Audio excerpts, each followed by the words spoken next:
कलैयाको कलैया भन्न मिलेन यसलाई बाराको कलैया होइन कि यो बर्दियाको गुलरिया को एउटा बगैँचा भन्ने एउटा भर्खरै स्थापना हुँदै गरेको रिसोर्ट हो भर्खरै बन्दैछ कटेजहरू यसरी बन्दैछ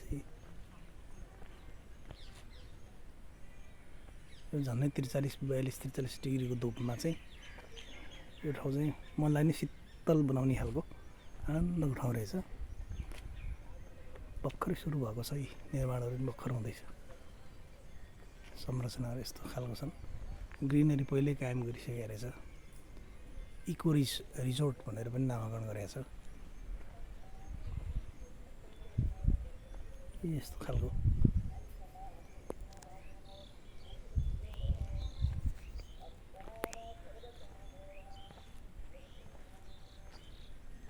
मुख्य बजारबाट भिडभाडबाट अलिक पर एकान्तमा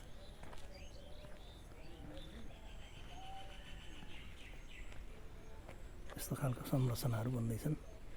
पहिला चाहिँ एग्रो फार्मको रूपमा विकास भएको रहेछ यो जग्गा अब पछि बिस्तारै यसलाई चाहिँ व्यवसायीकरण गर्ने कृषिमा मात्रै होइन यसलाई चाहिँ अब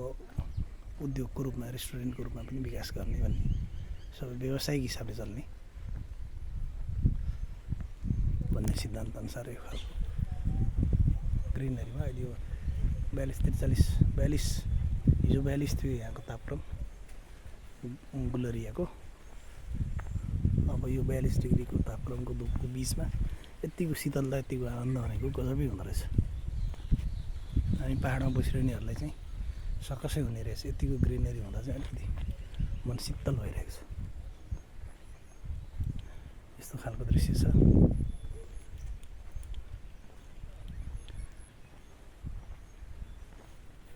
फुलहरू फुलेका छन् यसरी टक्कलार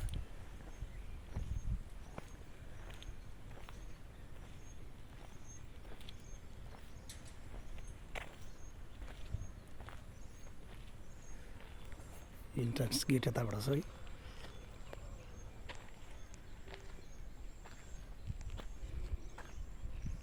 कोटेजहरू त्यसरी छन् हो फुल यसरी फुलिरहेको छ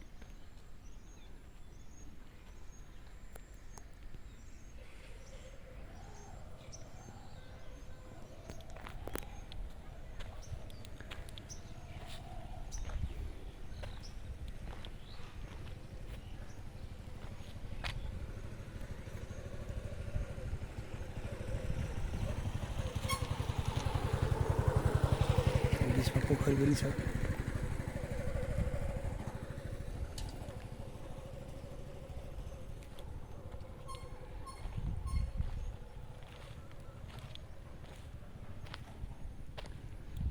ब्याडमिन्टन कोर्ट पनि छ